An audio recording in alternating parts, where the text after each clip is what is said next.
Welcome students. So this video is for class 7 social science. So today let's start with a new chapter from your history portion, that is the new kings and the kingdoms.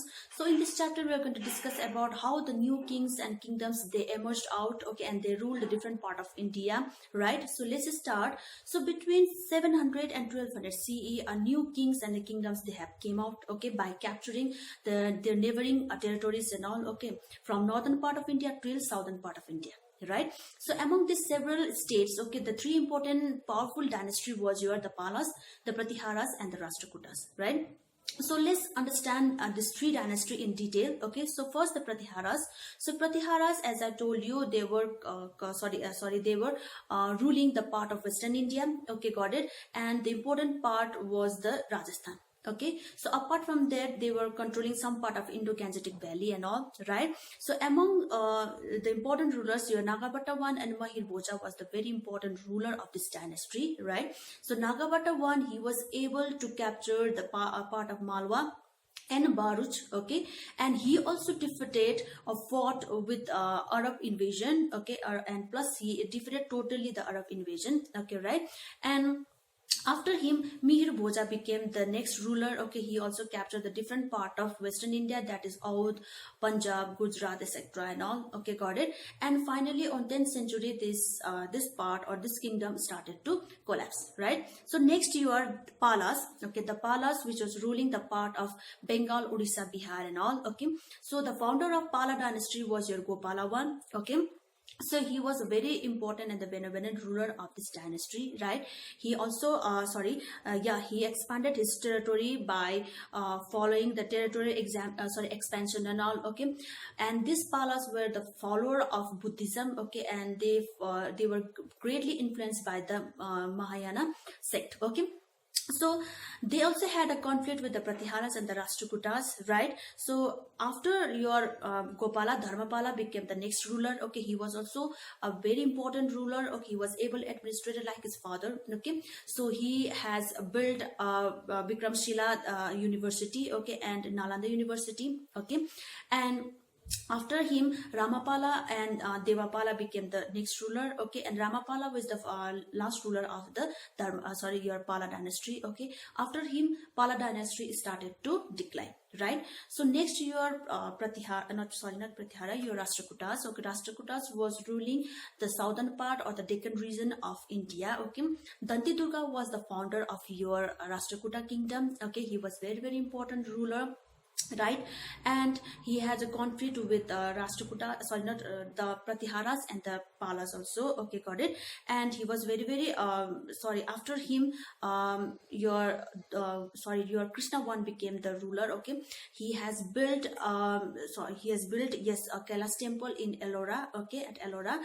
And after him, Dhruva was the last ruler of your Rashtrakuta kingdom, okay. So after him, Rashtrakuta started to decline. So this is about your three important kingdoms, okay. So apart from, there was another ruler or another kingdom which was ruling in the northern part of India, that is your Rajputs, okay. So Rajputs were very important, okay. Here they have got a very significant role in the northern part of India, okay.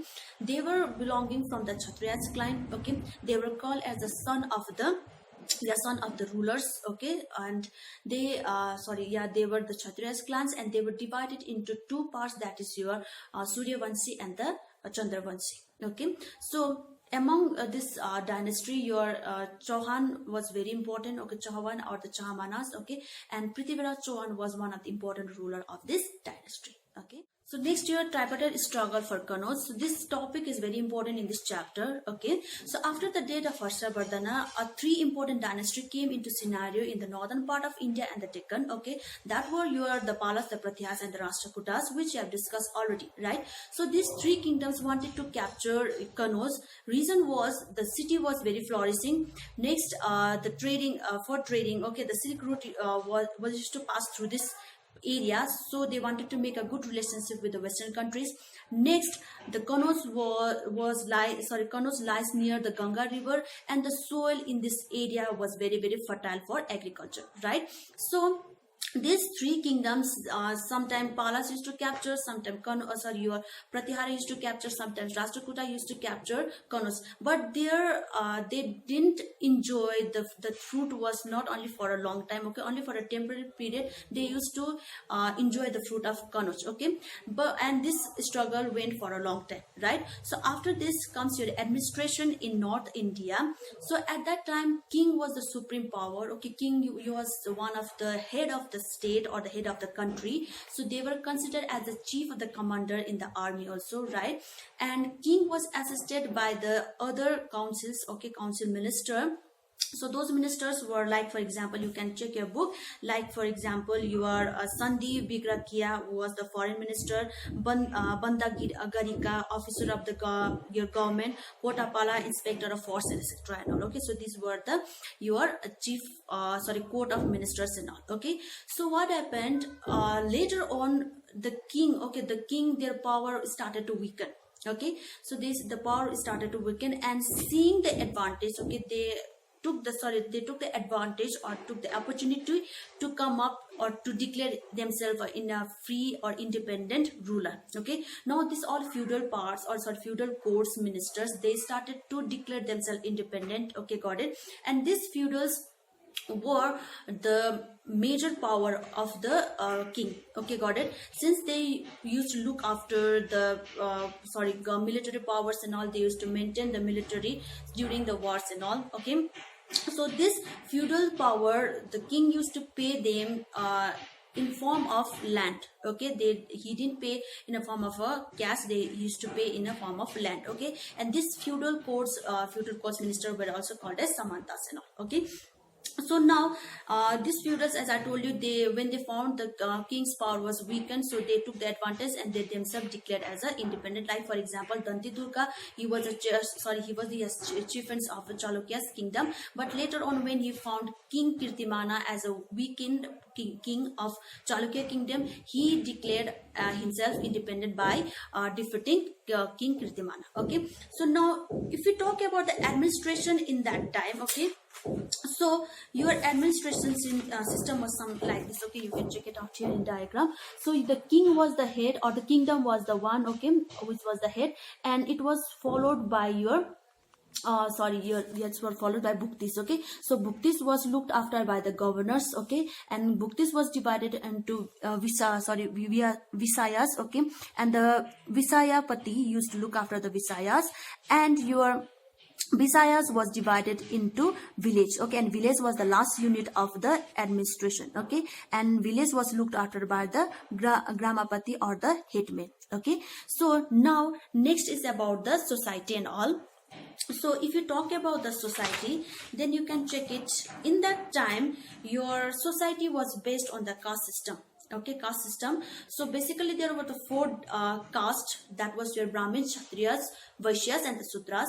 So Brahmins, they were the priest or the head of the society, okay. They were given much priority, respect and all, okay, got it. And your Kshatriyas were the rulers, warriors and all, okay. They got the second power in the society. And after Kshatriyas, your Vaishyas was the one who used to look after the trade and merchants and all, okay. And the last or the low caste of the society was your Sudras, who were considered as untouchables, okay. And those was the whole system of the during that time, okay. So now in that time the human condition was also very worse, okay. They were discriminated. They used to follow the sati system, okay. Sati system was a system where the wife, okay, after his husband's death, she has to bury herself in the prayer of the husband, okay. So that was practiced, and the child marriage was also practiced at that time, right? So now if you see the economy, then in that time the people used to follow, or they used to practice two things, that was agriculture and trading, okay. So most of the people, they used to grow the different crops and all, okay, got it. And they used to export to the other part of the countries, okay. They used to do the tradings and all, okay. So most of the most of at that time India used to export some spices, precious stones and all, okay, and yeah, textiles and all, and they used to import horse in return, okay, got it. So various your trade guilds and sharenis was also built at that time, and your sharestin was the one who used to look after this guild and all. Okay. Next, your Turkish invasion. Okay, so after the death of Harshavardhana, several states or independent kingdoms started to emerge. Okay, so taking the advantages, the Turkish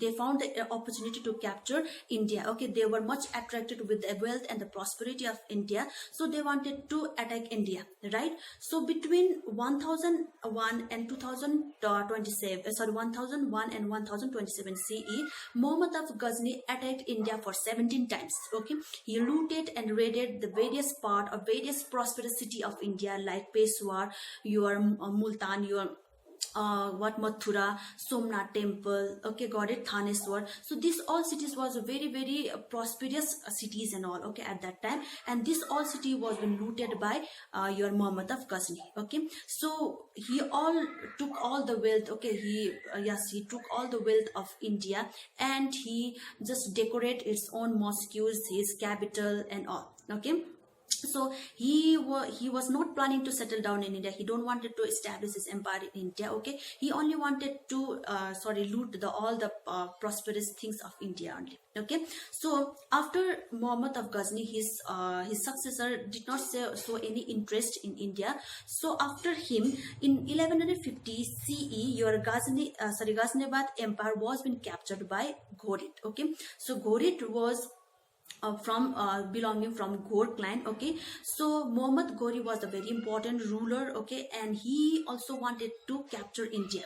Okay, got it. He also wanted to capture India, but he wanted to settle down in India only. Okay, got it. So he invaded India during the time of Prithviraj Chauhan's rule. Okay, so Prithviraj Chauhan was a very important, a very strong ruler at that time. Okay, he was ruling the part of Delhi and all. Okay, so there was a two battle took place between Prithviraj Chauhan and Muhammad Ghori. In the first battle of Tarain, okay, that was fought in 1191. In that battle, Prithviraj Chauhan was succeeded to defeat Muhammad Ghori. But in the second battle of Tarain, that was in just after 1 year, that is 1192 AD.